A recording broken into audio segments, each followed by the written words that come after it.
Senator McCain has another problem to deal with regarding his attacks on Obama, namely the fact that he, John McCain, has supported U.S. engagement with both Hamas and Syria. And our fourth story tonight, simplistic, jingoistic, fear-mongering presidential wannabe John McCain of today versus that soft-on-terror, naive appeaser John McCain of 2003 and 2006. When Bush's Secretary of State Colin Powell met with Syrian President Bashar Assad in 2003, McCain said Assad was sponsoring and harboring terrorists and sending Syrians to fight Americans in Iraq. And McCain said, quote, "It's very appropriate that Colin Powell is going to Syria." And when Newt Gingrich criticized the U.S. engaging in diplomacy with a terrorist-supporting dictator, McCain implied that Newt Gingrich needed therapy. But wait, there's more. After the Bush administration marched freedom into Palestine, letting Hamas take power through the 2006 elections there, McCain was asked whether the U.S. should talk with Hamas, too. Do you think American diplomats should be operating the way they have in the past in working with the Palestinian government if Hamas is now in charge? They're the government, and sooner or later we're going to have to deal with them in one way or another.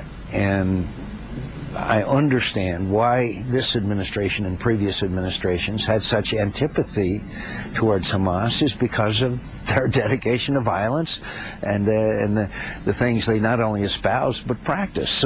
But it's a new reality in the Middle East. For the record, Barack Obama does not support negotiations with Hamas. Let's bring in Chris Hayes, Washington editor of The Nation magazine. Good evening, Chris. Thanks for joining us. Thanks for having me, Rachel. So who was that guy? He had a pretty sophisticated, nuanced view of foreign relations. I know. I mean, this is the question everyone's been asking themselves of where did that guy go, and not just on an issue like this, in which he's actually, what he said in 2006 is in some senses not even in the spectrum of debate in this election in 2008.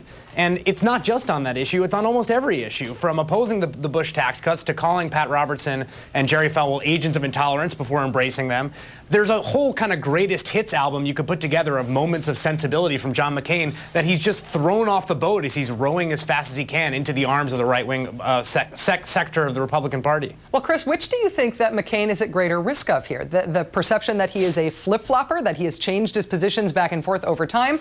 Or is he more at risk of the perception that he's just incoherent on a lot of stuff, including foreign policy, that he doesn't appear to have any guiding compass for his stance on America's place in the world and a lot of other policy matters? Yeah, I mean, I think it's a tough call because flip-flopper is this kind of operating concept that we have in American presidential politics. I would say it's probably going to be that in many cases. But in some senses, right, I mean, the whole thing that he's built his reputation on is this sort of integrity. And if you look at his positions and compare them now to what they were in the past, you have two options. Either he believes now what he says he believes, and those beliefs are in direct contradiction to vast majorities of the American electorate, or he's just essentially pandering and he's shamelessly adopting views he doesn't hold, which cuts against the entire rationale of the sort of maverick John McCain who has such integrity he's willing to champion unpopular views.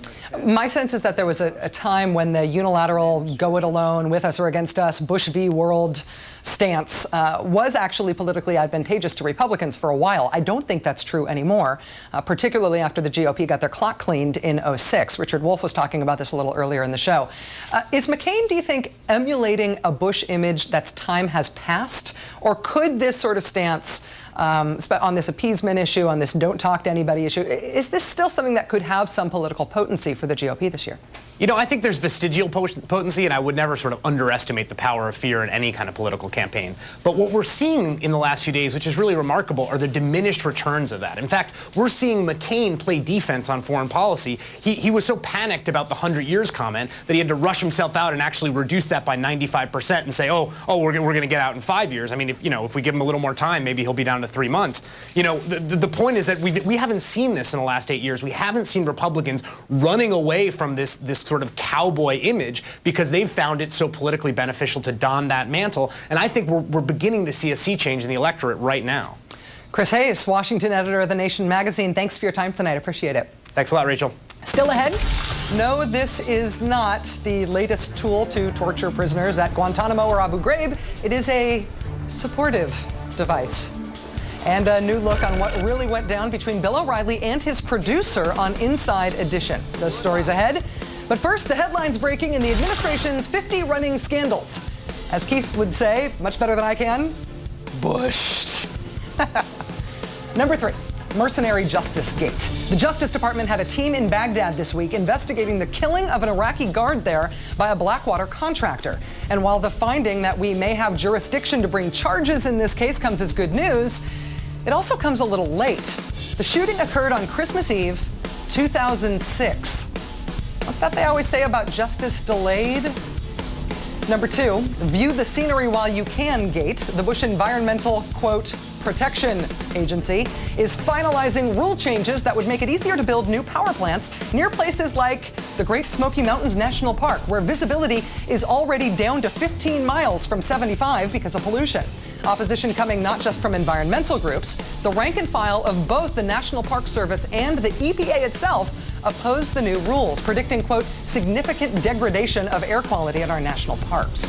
And number 1, why does he hate America gate? More than 6 years after 9/11, 5 years after invading Iraq, what kind of un-American commie simp would imply that the Bush administration is not fully committed to getting the terrorists, that it values defense contractors above U.S. troops? That would be U.S. Defense Secretary Bob Gates, saying yesterday, quote, we must put our defense bureaucracies on a war footing with a wartime sense of urgency. Gates says our troops did not get all the $1 million bomb-resistant vehicles they needed, for example, because new vehicles could, quote, potentially compete with other longer-term procurement priorities, end quote. Contractors get what they need, no matter the cost to the troops. As Keith says, the real reason the government wanted a war in Iraq was maybe just to have a war in Iraq.